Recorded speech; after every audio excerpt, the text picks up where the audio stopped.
So, this is ASMR Outlaw. Today I'm going to make a cup of Corvus coffee, and then we're going to sit and talk about this particular varietal and where it's from and what it tastes like. Here we go.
These beans is incredible.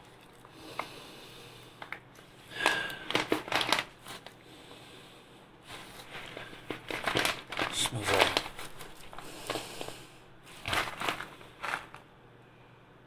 apples and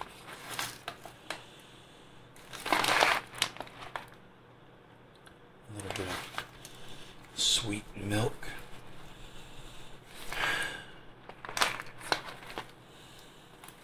Nutty and a little earthy.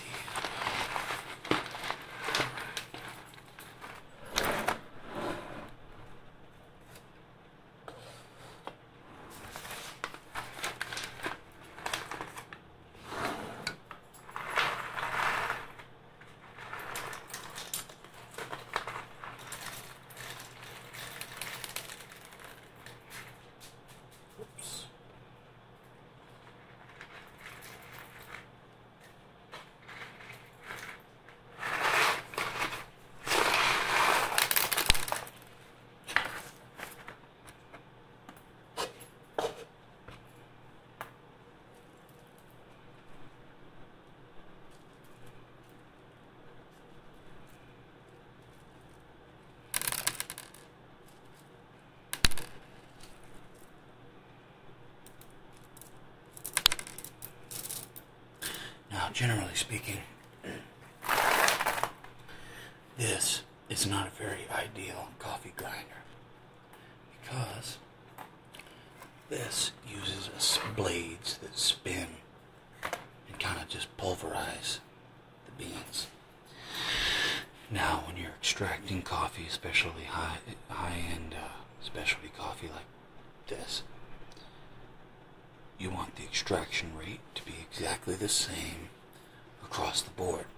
So when you grind coffee in this, you get, if you zoomed in to the coffee grounds, you'd see all sorts of different shapes and sizes of ground up coffee, which means the ground coffee is exposed to the hot water in different amounts. Some coffee grounds are getting more extracted, some are getting less, which is giving you a wider profile of flavor and a very high probability of off flavors. Now, if you use what's called a burr grinder, which is basically a circular grinder like this with a smaller wheel that fits inside, so that it grinds kind of like this. It's hard to explain with my hands, but basically a burr grinder allows for all of the coffee to be ground exactly the same way. Every single coffee ground is exactly the same size and shape, which means every single coffee ground is getting extracted the exact same way, which allows you to depending on how big you want those grounds to be, then you can determine how much water you need to use, how much coffee you need to use, how hot the water needs to be, and how long it needs to extract. So I'm going to skip the part with me grinding this, and we'll move on, because this thing's really loud. So this is my French press. We're just going to pour in the coffee.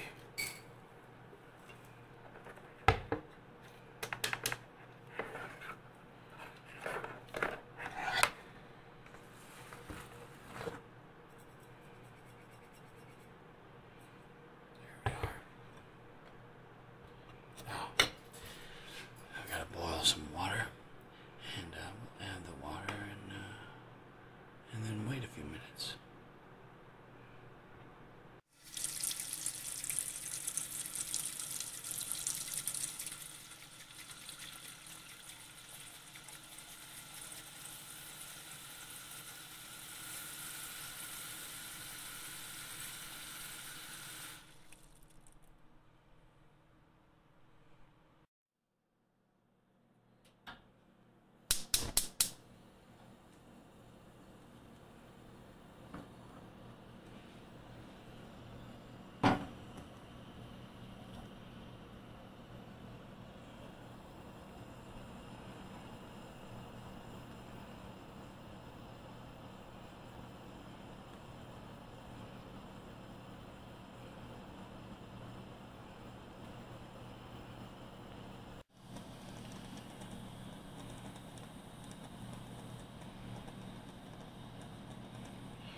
Generally, you want to pull the water right about this time, just before it comes to a good rolling boil, especially here in Colorado, because you're looking to extract usually between 195 and 200 degrees Fahrenheit.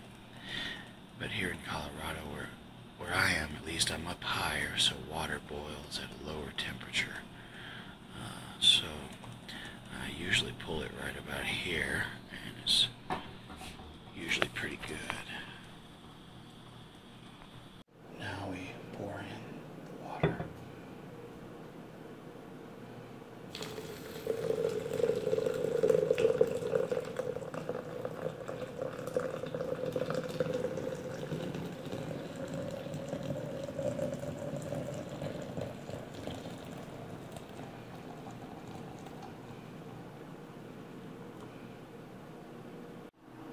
Okay, this guy's ready to go, so let's have a cup.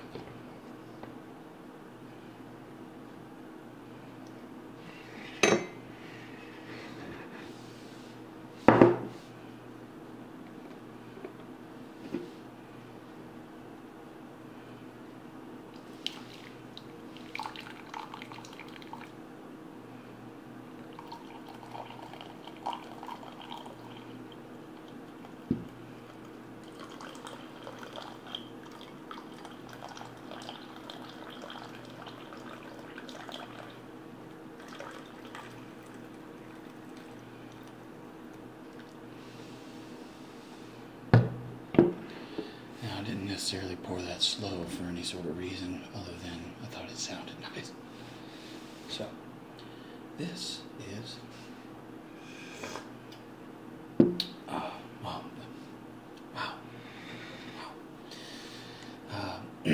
this is a coffee from a town called Mzuzu, which is in a country called Malawi. Now, on the nose, I'm getting that apple again. It's crazy. Crazy apple and just classic roasted nut. And wow, that's sweet. So sweet.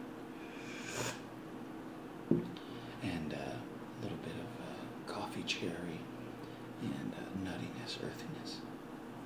But anywho, Malawi is in southwest Africa. And it shares its borders with Mozambique, with Zambia, and with Tanzania. Now, missionaries first brought coffee to the north part of the country in the 1930s, and the missionaries set up shop there, and they would sell seedlings to the farmers. and teach them how to grow it. And the farmers would turn around and process the coffee and sell it back to the missionaries who enjoyed a fine cup of joe in the morning. A little bit about the process. Coffee trees produce cherries. They look like cherries. And inside is the classic coffee bean that we're all familiar with. Typically they're red, or maybe a little darker shade, like a crimson. And in Mzuzu, where this bean is from, the cherries are picked by hand when they're perfectly ripe, rather than a huge machine going through and picking all the things like a lot of big coffee operations.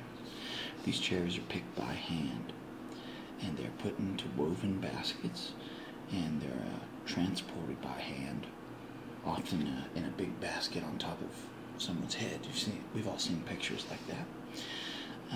And they're transported to the nearest pulpery, and that is a place where the cherries are separated. The cherry pulp is separated, and the bean comes out. And there's a lot of different processes, but usually the bean is then washed and sorted and separated by grade, and then these beans were washed, and then they were dried they were sun-dried on these special tables that they have out in the sun. And then after it's sun-dried, they put it in a bag and ship it to whoever bought it. So that was the journey. These beans to this cup. And a lot of people think that coffee should be cheap, and they don't like paying more than $1 for it. But if they only knew the amount of work that went into getting that bean into your cup, it would blow your mind. These poor farmers in third world countries that barely have access to running water are making this product, growing it by hand selecting the beans, processing it, packaging it, shipping it, just so we can enjoy a $2 or $3 cup of coffee. Personally, I think coffee and beer, especially craft beer and craft coffee, should be on the same level. Now, there's a time and a place for everything. I'll have a nice PBR in the backyard, and I don't mind paying 50 cents for it or whatever. Same thing if I'm on a road trip and I just need a cup of coffee, I'll go to the 7-Eleven and get some. But if I'm at home enjoying a nice coffee, it's an experience. Same thing with beer. Anyway, my time is almost up, so I'll see you next time when I'll rate one of these beers that I bought recently. Cheers.